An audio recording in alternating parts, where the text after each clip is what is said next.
दोस्तों, ये कहानी है चंदनपुर नामी गांव की, जिसमें साहब जी और मैडम जी रहते थे। साहब जी अपने ऑफिस में काम करने के लिए जा रहे थे। उनका एक नौकर था जिसका नाम शरफू। शरफू एक सीधा साधा इंसान था, मगर वो बहुत ही बेवकूफ़ था। हमेशा ही साहब जी और मैडम जी जो भी कहते उनका उलट ही काम करता। हमेशा बेवकूफ़ाना हरकतें करता था। एक दिन मैडम जी शरफू से बोली, अरे शर्फू, मैं किसी काम से बाहर जा रही हूँ। मेरी एक दोस्त ने घर आना है। वो एक सीधी सादी लड़की है, इसलिए उससे तमीज़ से पेश आना, उसे तंग मत करना और कोई बेवकूफ़ी मत करना। समझ में आई बात? अरे मैडम जी, आप फिक्र मत कीजिए, मैं आपकी बात पर अमल करूँगा। और फिर मैडम जी वहाँ से शहर के लिए चल दी। लेकिन मन ही मन सोच रही थी कि शरफू अपनी हरकतों से बाज नहीं आने वाला। और फिर शरफू अपने काम में मसरूफ हो गया। थोड़ी देर बाद वहाँ एक लड़की आई और आकर बोली, अरे वो मैडम जी के दर है, मुझे उनसे मिलना है। अरे मुझे मैडम आपके बारे में बता गई है, आपको बताने की ज़रूरत नहीं। अरे नहीं, मैं आपको कुछ बताना चाहती हूँ। अरे वो मैडम जी से काम था। अरे चलिए चलिए, मेरे साथ आप डाइनिंग रूम में चलिए। और फिर शरफू बेवकूफ़ ने उस लड़की की एक बात ना सुनी और उसे लेकर डाइनिंग रूम में चला गया और कहने लगा, अरे आप इधर बैठिए, मैं आपके खाने के लिए कुछ लाता हूँ। अरे नहीं, इसकी कोई ज़रूरत नहीं, मैं तो बस। अरे नहीं, आपको कोई बताने की ज़रूरत नहीं, मैं अभी आपके लिए कोई लेकर आता हूँ, आप इधर बैठिए। और फिर शरफू ने उस लड़की की एक भी ना सुनी और खाना लेने चला गया। और खाना लाने के बाद आकर लड़की से बोला, अरे खाइए खाइए, मैडम जी मुझे आपके बारे में बता कर गई हैं। अरे आप मेरी बात तो सुनिए। अरे मैं कह रहा हूँ ना, आप परेशान मत होइए, आपको कुछ कहने की ज़रूरत नहीं। इस तरह शरफू ने एक बार फिर लड़की को बोलने का मौका ही नहीं दिया और बाहर की जानिब चल दिया। क्योंकि बाहर कोई लड़की आई थी। शरफू लड़की से पूछने लगा,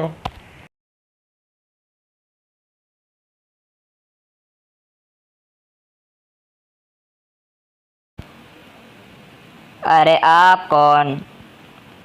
अरे मैडम जी किधर है, मुझे उनसे मिलना है। अरे वो किसी काम से बाहर गई हुई हैं, आप थोड़ी देर बाद आ जाइएगा। अरे नहीं, मुझे उनसे मिलना है, मुझे उनसे काम है। अरे देखिए जी, काम के लिए इतनी मस्ती आती हैं, हम किसी को काम पर नहीं रख सकते।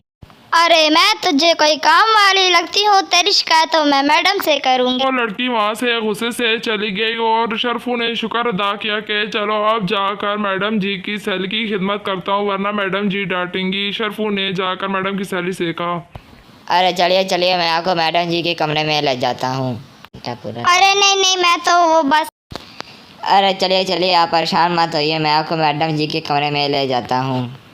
और फिर शरफू ने उस लड़की को मैडम जी के कमरे में बिठा दिया और खुद काम करने लगा। इतनी थोड़ी सी देर में मैडम जी आ गई और शरफू को बुलाने लगी।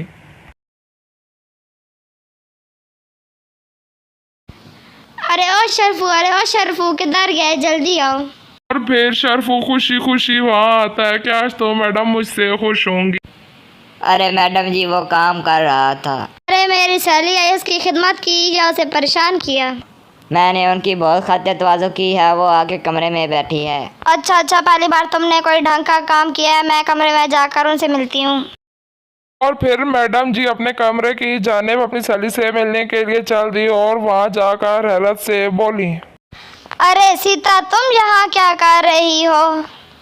अरे मैडम जी, मैं तो आपसे सिलाई के कपड़े लेने आई थी, मगर आपके नौकर ने मेरी एक ना सुनी, मुझे कब से यहाँ बिठा कर रखा है। मैडम जी को शरफू की बेवकूफ़ी का अंदाजा हो गया और वो बोली, अरे ओ शर्फू कम वक्त, जल्दी आओ। मैडम जी को शरफू पर बहुत गुस्सा आ रहा था। जब शरफू आया तो मैडम जी बोली, अरे ये तो मेरी सिलाई वाली लड़की है, मेरी सहेली के दर है। ने फिर तो कोई बेवकूफ़ी नहीं कर दी। मैडम जी आपने कहा था वो सीधी सादी लड़की होगी, मुझे ये सीधी सादी लगी, इसलिए मैंने इन्हें अंदर बिठा दिया। अरे बेवकूफ़, ये तो मेरी सिलाई वाली लड़की है, तुमने इससे क्यों बिठा रखा है? और मेरी सहेली किधर है? अच्छा मैडम जी, मैं अब चलती हूँ।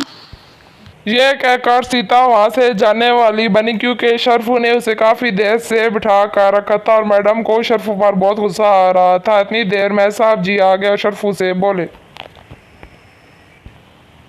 अरे शर्फू तुम्हें क्या हुआ, तुम इतने परेशान क्यों हो? अरे वो मैडम जी को शाख लगा है। इस तरह शर्फू ने जाने अनजाने में अल्फाज बोल दिए। अरे मैडम जी को क्या हुआ है? अरे वो एक सीधी सादी औरत ने उन्हें शाख दे दिया है। इतनी देर में मैडम जी वहाँ पर आ गई। जब साहब जी ने मैडम जी को गुस्से में देखा तो वो समझ चुके थे कि आज फिर शर्फू ने ज़रूर कोई बेवकूफ़ी काम ज़ारा किया होगा। साहब जी सारा मामला समझ चुके थे। फिर मैडम जी ने साहब जी को सारे मामले के बारे में बताया। सारा किस्सा सुनने के बाद साहब जी बोले, अरे ये शर्फू पता नहीं कब अपनी हरकतों से बाज आएगा। इतने पर मैडम जी को कॉल आ गई। ये मैडम जी की दोस्त की कॉल थी और उनकी दोस्त कहने लगी, अरे सुन, मैं तेरे घर तुझसे मिलने गई थी मगर तेरे नौकर ने ये कहकर मुझे घर से निकाल दिया कि हम किसी अरे घरे को काम पर नहीं रखते और घर पर मैडम जी से मिलने कोई सहेली आई हुई है तो मैं उनकी देखभाल कर रहा हूँ। तेरा नौकर बहुत बेवकूफ़ है। अरे बेवकूफ़, तुमने मेरी सहेली को काम वाली कहकर घर से बाहर निकाल दिया। मैं तुम्हें समझा कर गई थी ना, मगर तुमने फिर भी हमेशा की तरह अपनी बेवकूफ़ी का मुजाहरा किया।